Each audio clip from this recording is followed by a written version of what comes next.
بسم اللہ الرحمن الرحیم۔ فریضہ حج کی اہمیت۔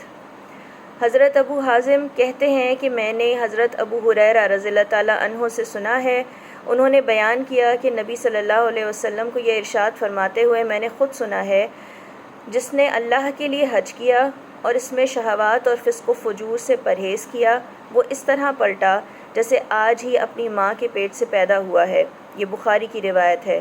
اللہ کے دربار میں حاضری باعث شرف اور ہر مسلمان کی درینہ خواہش، حج کا مبارک فریضہ جو صرف ایک دفعہ زندگی میں ادا کرنا مسلمانوں کے لیے لازم قرار دیا گیا، وہ بھی ان کے لیے جو اس کی استطاعت رکھتے ہوں۔ قرآن میں اللہ تعالیٰ نے ارشاد فرمایا، لوگوں پر اللہ کا یہ حق ہے کہ جو اس گھر تک پہنچنے کی استطاعت رکھتا ہو وہ اس کا حج کرے۔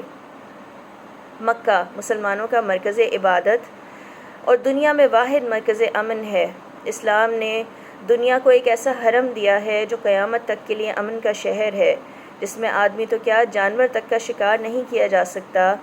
حرم کے باہر جس شخص نے کسی کو قتل کیا ہو اور پھر وہ حرم میں پناہ لے تو جب تک وہ وہاں رہے اس پر ہاتھ نہ ڈالا جائے گا۔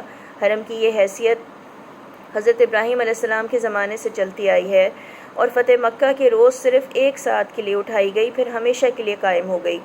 قرآن کا ارشاد ہے، جو اس میں داخل ہو گیا وہ امن میں آ گیا۔ مکہ بلا شبہ وہ مقام ہے جسے لوگوں نے نہیں اللہ تعالیٰ نے حرم قرار دیا ہے۔ یہی خانہ کعبہ ہے جس کی جگہ آج سے تقریباً 4000 سال قبل ایک بالکل سنسان وادی تھی۔ دنیا سے الگ تھلگ مکے کے اس ریگستان میں، ان پہاڑوں کے درمیان اس وادی میں اللہ کا ایک بندہ آتا ہے جو کہ ابراہیم علیہ السلام ہے، اور وہ اپنے بیٹے اسماعیل علیہ السلام کے ساتھ مل کر اس گھر کی چار دیواری کھینچتے ہیں۔ سورہ بقرہ میں کتنی پیاری آیات ہیں۔ فرمایا، اور جب ابراہیم علیہ السلام اور اسماعیل علیہ السلام اس گھر کی بنیادیں اٹھا رہے تھے تو وہ یہ دعا کر رہے تھے کہ اے ہمارے رب، ہماری اس سعی کو قبول فرما لے، یقیناً تو ہی سب کچھ سننے اور جاننے والا ہے۔ اے ہمارے رب، اور ہم دونوں کو اپنا مسلم فرما بردار بنا لے، اور ہماری نسل سے ایک ایسی امت پیدا کر جو تیری مسلم ہو، اور ہم کو ہماری عبادت کے طریقے بتا اور ہمارے قصور معاف کر، بے شک تو ہی توبہ قبول کرنے والا رحیم ہے۔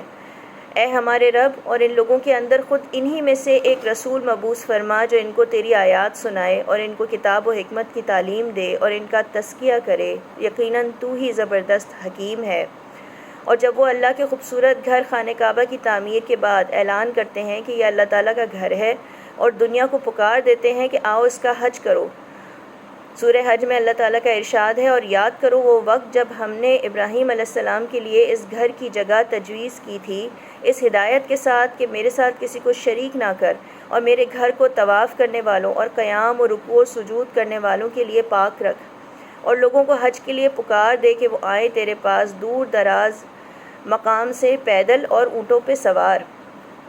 یہ اسی فرمان خداوندی کی برکت ہے کہ آج لاکھوں آدمی لبیک اللہم لبیک کی صدائے بلند کرتے ہوئے فوج در فوج یہاں آ رہے ہیں اور پروانوں کی طرح خانہ کعبہ کے گرد گھوم رہے ہیں۔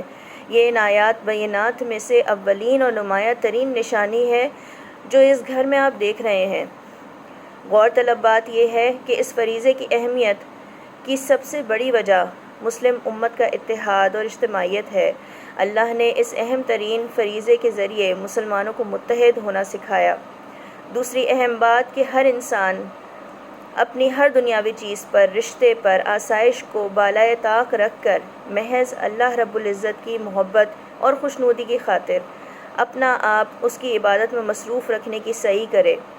اللہ کو راضی کرنا اور اس کے دین کو سربلند رکھنے کی جدوجہد اس کا مقصد حیات ہو۔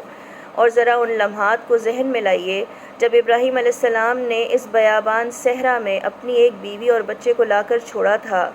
اس وقت یہاں کوئی شہر تو دور، کوئی چھوٹا سا گاؤں تک نہیں تھا۔ کس کی خاطر چھوڑا؟ اپنے رب کی رضا اور حمد و ثنا کی خاطر۔ اس وقت ابراہیم علیہ السلام نے اس حالت میں اپنے رب سے یہ دعا مانگی تھی، اے ہمارے پروردگار، میں اپنی نسل کا ایک حصہ لا کر بے آب و گیا وادی میں بسا دیا ہے تیرے حرمت والے گھر کے پاس، اے پروردگار، اس لیے کہ وہ نماز قائم کریں، بس لوگوں کے دل ان کی طرف مائل کر دے اور ان کو پھلوں سے رزق دے تاکہ یہ شکر گزار ہوں۔ یہ سورہ ابراہیم کی آیات ہیں، اور ہم دیکھتے ہیں کہ اس دعا کا ایک ایک لفظ اللہ نے کس طرح پورا کیا۔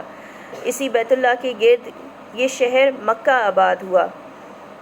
حج نے اس کو تمام عرب کا مرکز بنا دیا۔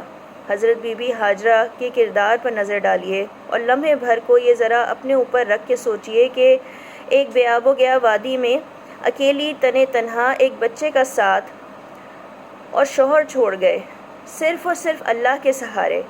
کیسے گوارا کیا انہوں نے؟ کوئی شکوہ، کوئی سوال، کہاں سے آئی ان میں اتنی ہمت و حوصلہ؟